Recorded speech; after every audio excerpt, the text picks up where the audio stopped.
Cayó Siria, cayó la dictadura de Bashar al-Assad. En 11 días los rebeldes tomaron las principales ciudades de este país hermosísimo, maravilloso, histórico, pero muy vapuleado y muy mal gobernado desde hace décadas. Para que entendamos por qué esto es importante para todos nosotros, atentos.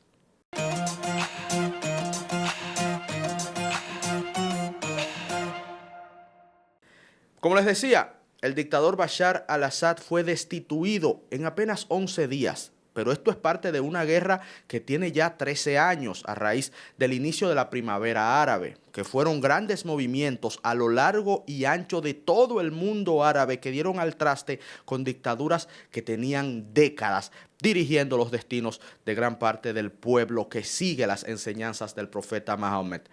Pero antes de seguir con todo este tema, permítanme invitarles a que se suscriban, le den a la campanita, saldrá de este o de este lado, nunca estoy seguro de este lado. Bueno, denle a la campanita, suscríbanse y compartan este contenido con sus amigos y familiares. Intentamos hacer contenido respetuoso para toda la familia, de calidad, veraz, basado en informaciones fiables, para que podamos todos aprender juntos en esta comunidad que estamos formando.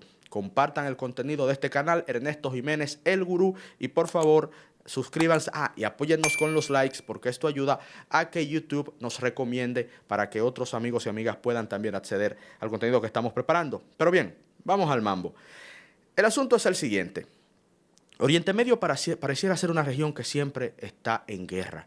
Y sí, es muy importante, más allá del petróleo y de ser una región fundamental para el comercio mundial, es también una región en donde a nivel cultural e histórico es mucho lo que se puede aprender.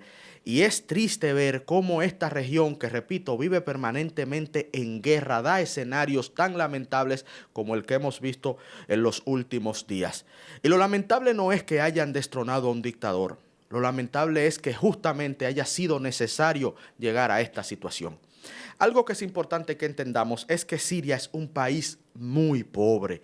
Es una nación devastada por la guerra, con cerca de 22, 23 millones de habitantes aproximadamente, que viven en un espacio geográfico de 185.000 kilómetros cuadrados, pero apenas producen 9.000 millones de dólares de Producto Interno Bruto. Y cuando esto lo repartimos en el resto de la población, hablamos que a nivel per cápita tenemos cerca de 422 dólares anuales por persona. Para, a todas luces, una miseria. Y la verdad es que si lo comparamos con la República Dominicana, para tener un punto, ¿verdad? Para entender lo pobre que es esta nación, encontraremos lo siguiente. La República Dominicana en 48.000 kilómetros cuadrados tiene cerca de 11 millones de personas que producen al año, el PIB, 125.000 millones de dólares. Ahí está la enorme diferencia. Y a nivel per cápita estamos hablando de 11.000 dólares anuales, en comparación con Siria de 422 dólares anuales por persona. Es un asunto sumamente lamentable. Entendiendo esto, podemos pasar a analizar qué sucedió que en tan solo 11 días los rebeldes destronaron a Bashar al-Assad, el cual, por cierto, ha recibido asilo en Rusia por parte del presidente Vladimir Putin. Empecemos por entender lo siguiente, el tema religioso, el peso del tema religioso en Oriente Medio. La religión mayoritaria en esta región del mundo es el Islam, la religión del profeta Mahomet. Pero resulta que el Islam está dividido en dos grandes corrientes, el sunismo y el chiismo. ¿De dónde vienen? En términos bien básicos, vienen de un problema de sucesión. Al momento de elegir el sucesor del profeta Mahomet, estoy hablando del siglo VII después de Cristo, los sunitas apoyaban al yerno del profeta, al que estaba casado con la hija del profeta, que era Fátima, y que a su vez era primo del profeta. Entonces, esa sucesión familiar, es bueno que sepan, el profeta Mahomet no tuvo hijos varones. Entonces, este esposo de su hija se veía por una facción como el sucesor natural. Pero otra facción, los que siguen fervientemente las sunnas son dichos y proverbios del profeta que sirven de guía para el mundo islámico, apoyaban a Abu Bakr. Entonces se dieron estas dos divergencias. En principio no estaba tan clara, tan marcada, pero bueno, con el paso de los siglos se fueron separando. El yerno del profeta fue asesinado y luego de su asesinato, entonces el poder viene a la otra facción, que más adelante se llamaron como sunitas, y que pusieron su capital en Damasco. El capital del califato era Damasco, y Damasco es la capital de Siria, para que vean la importancia histórica, cultural y religiosa que tiene esa nación para el mundo musulmán. Ahí tenemos una idea de la división entre sunitas y chiitas, del origen. Obviamente, con el paso de los siglos, fueron desarrollando ambas corrientes costumbres y doctrinas distintas en la forma en que interpretan y ven el Islam. Eso los separa mucho más, eso los separa mucho más. Llegamos al día de hoy para que entendamos el tema religioso y su componente en este problema en Siria. Hay dos grandes naciones chiitas, que son Irak e Irán. Pero resulta que el sunismo es la corriente mayoritaria del Islam, compone cerca del 90% del Islam, y el chiismo, el resto, todo lo demás, del 9 a un 10%. ¿Cuáles países? Los principales países chiitas, que ya he dicho son una minoría dentro del mundo musulmán, son Irán en primer lugar e Irak en segundo lugar. Ahora los puse, ¿verdad? Los puse al revés ahora. Pero el tema es, chiquita, que el sunismo es la corriente mayoritaria. Resulta que en Siria la corriente mayoritaria es el sunismo, son los sunitas, pero los gobernantes eran chiitas. Y digo eran porque destronaron a Bashar al-Assad. Bien, estamos al día de hoy y vamos a hacernos la pregunta: ¿quién es Bashar al-Assad? Bashar al-Assad es hijo de Hafez al-Assad. Hafez al-Assad conquistó el poder en el año de 1969 y lo mantuvo con mano de hierro mediante una dictadura en estado de emergencia permanente durante 30 años, hasta el año 2000. En el año 2000 él muere. ¿Y con qué se encontró la dictadura siria? Con el siguiente escenario. Resulta que en el año de 1994, en un accidente de tránsito, murió el hijo mayor de Hafez al-Assad. Para que no nos confundamos, yo sé que todo esto es complejo, pero estamos hablando de que Hafez al-Assad inicia la dictadura de los al-Assad en Siria, ¿verdad? A principios de la década de los 70 del siglo pasado, 1969-1970. Ahí empieza la dictadura de 30 años, pero resulta que el hijo mayor de Hafez al-Assad, el que fue criado y entrenado para suceder a su padre, era Bashar al-Assad. Bashar al-Assad, carismático, era considerado el Rambo árabe, comandante también del ejército, muere en un accidente de tránsito camino al aeropuerto para irse de vacaciones en 1994. Ahí se destruyen las esperanzas de Hafez al-Assad, ¿verdad?, el patriarca, de ser sucedido por su hijo más fuerte, por su hijo carismático, por su hijo mayor. Y tiene que recurrir a su otro hijo, que era menor, que estaba en Inglaterra estudiando odontología en Gran Bretaña. Bashar al-Assad estaba estudiando odontología en Gran Bretaña, era visto como un chico tímido, un poquito timorato, no se esperaba a nadie que tuviera ni las capacidades ni las posibilidades de llegar al poder, pero a la muerte de Bashar al-Assad, el hijo mayor, el que se pensaba iba a llegar al poder a suceder a su padre, tienen que recurrir a este otro hijo que no era tan capacitado. Lo llevan para Siria, a la carrera intentan entrenarlo y cuando muere Hafez al-Assad, el patriarca, en el año 2000, le toca a Bashar al-Assad sucederlo. ¿Qué sucede? Que como Bashar al-Assad fue educado en Occidente, lo salía en revistas, haciendo cosas de jóvenes, inclusive algunas cositas que no son bien vistas en el mundo musulmán, se pensaba que él venía con una mentalidad renovadora, que iba a abrir el paso al advenimiento de la democracia en Siria. Nada que ver. El hombre parece que le cogió gustico a ser rey, a ser dictador, le cogió el gusto al poder y terminó siendo más restrictivo aún que su padre.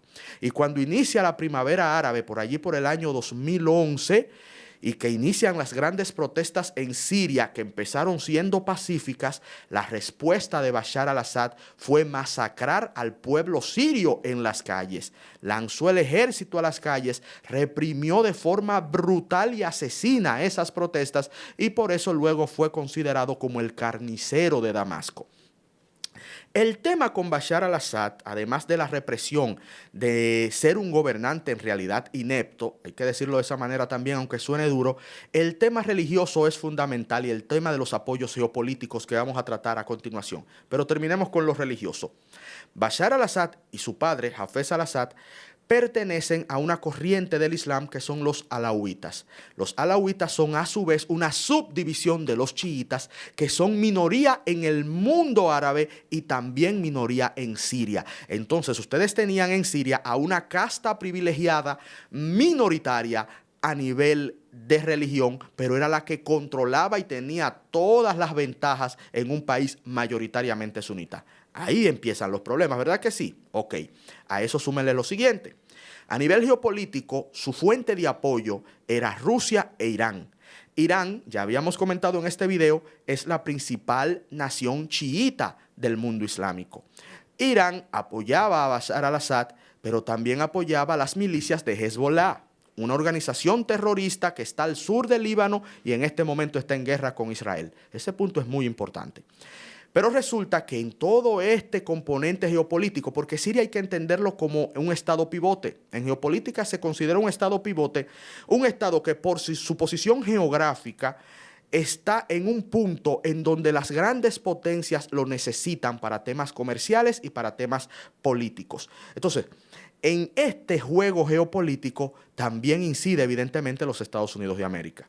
Los Estados Unidos de América, mediante estrategias no muy santas, le echaron fuego a la primavera árabe. Y es parte de la tragedia de este lugar del mundo que siempre ha tenido a potencias occidentales inmiscuidas, en cierto grado siendo también causantes de muchos males en esta región. No hay que hablar demasiado, hay que ver lo que pasó con la caída del Imperio Otomano luego de la Primera Guerra Mundial y cómo Gran Bretaña y Francia se repartieron esa región. Ahí lo dejo de tarea o hasta más adelante en otro segmento lo pudiéramos hablar. De verdad que es súper interesante esa etapa histórica del mundo y de esa región. Pero bien, seguimos acá.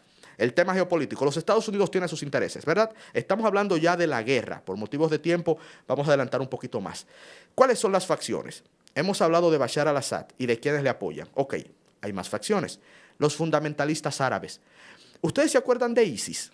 El Estado Islámico, que avanzó bastante por allá por los años del 2012, 2013, 2014. Bueno, el Estado Islámico, que empezó bastante fuerte a inicios de la primavera árabe, llegó a poseer una región gobernando a 10 millones de personas y cerca, estos son estimaciones, de 40.000 kilómetros cuadrados y hasta un poquito más. ¿Qué sucede? Que con el Estado Islámico, los Estados Unidos, tanto Rusia y el mismo Bashar al-Assad, tenían cierta conciencia de que no se le podía dar paso. Y ahí sí estuvieron unidos para destronarlo, pero continuaban los ataques mutuamente con otra facción, al-Nusra. Al-Nusra luego desaparece y evoluciona, vamos a decirlo así, y se convierte en el HTS, que es traducido al español, evidentemente son siglas que vienen del árabe, como el Ejército de Liberación de Levante. Levante es una región de Oriente Medio que da con el océano, con el mar Mediterráneo, corrijo, y dentro de la cual está Israel. Por lo tanto, cuando usted vea que un grupo se proclama como el liberador de Levante, entiéndase que también están sacando de juego, al menos a nivel ideológico y teórico, a Israel. Bueno, el HTS es considerado una organización terrorista y en este momento es dirigida por el que se considera como el hombre fuerte de todo esto, porque también es un yihadista y lo explicaremos más adelante. Y estamos hablando de Abu Mohammed al-Julani. Ese es el que en este momento es considerado el hombre fuerte. Él fue que entró en Damasco y que en este momento en el terreno está dirigiendo las operaciones militares. Esta facción en este momento es la preponderante. Pero también tenemos la Coalición Nacional Siria. Esta está dirigida por Hadi al-Basra. Hadi al-Basra he visto como el moderado, como aquel con el que es más fácil tener como interlocutor en un proceso de transición que genera muchas incertidumbres y que nadie sabe a dónde vaya a parar. Pero también tenemos a los kurdos. Sepan esto, que es muy interesante también. Los kurdos son la etnia más grande del mundo que aún no tiene un estado. Estamos hablando de cerca de 44 a 48 millones de personas que habitan una zona conocida como el Kurdistán, que está entre Turquía, Siria, toda esa zona. Y esta región, luego del final de la Primera Guerra Mundial y cuando se desmiembra el Imperio Otomano, a los kurdos se le prometió por parte de las potencias occidentales, dígase principalmente Gran Bretaña y Francia, se les prometió un estado. Y se puede decir que no se les cumplió. Y luego se llegó a las otras fronteras que se definieron y a las reparticiones coloniales que más adelante se hicieron. Pero bien, los kurdos están ahí y están también combatiendo y controlan parte del noreste de Siria y tienen también algunos pozos petroleros y están siendo financiados por los Estados Unidos de América porque los kurdos son un poquito más abiertos a las ideas occidentales. No tienen una interpretación del Islam tan cerrada o lo que nosotros los occidentales consideraríamos cerrado. Ellos son un poquito, digamos, que más pro-occidente. Y esto lo pueden poner entre comillas y por eso son apoyados por Estados Unidos. Digamos que estas son las principales facciones. Teníamos, y digo teníamos porque ya fueron derrotados, a Bashar al-Assad, el gobernante legítimo, entre comillas, ¿verdad?, con el ejército del gobierno de Siria. Él tenía el título oficial de presidente de Siria y así era reconocido a nivel internacional. Y teníamos estas coaliciones de rebeldes apoyadas por diversos grupos. Una coalición de rebeldes apoyados por los turcos, una coalición de rebeldes apoyados por Estados Unidos de América, unos rebeldes ultrafundamentalistas de los cuales prácticamente no quiere saber nadie.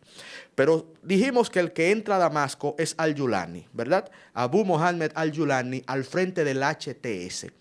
Ese señor, me hacía mi esposa la pregunta antes de grabar este segmento, ven acá Ernesto, ¿y de dónde sale este señor? El mundo está conociendo a este señor ahora. No es tan así. Él tiene una trayectoria larga. Al día de hoy él tiene 42 años de edad, pero él viene combatiendo desde sus 20. Él fue entrenado por Al-Qaeda. Luego pasa por Al-Nusra. Él es en sí considerado un terrorista. Los Estados Unidos de América tienen una recompensa sobre su cabeza de $10 millones. Todavía la tienen, no la han retirado. Y su movimiento armado es considerado un movimiento yihadista, terrorista por las potencias occidentales. Entonces, es una persona que no da garantías de qué pudiera pasar en Siria.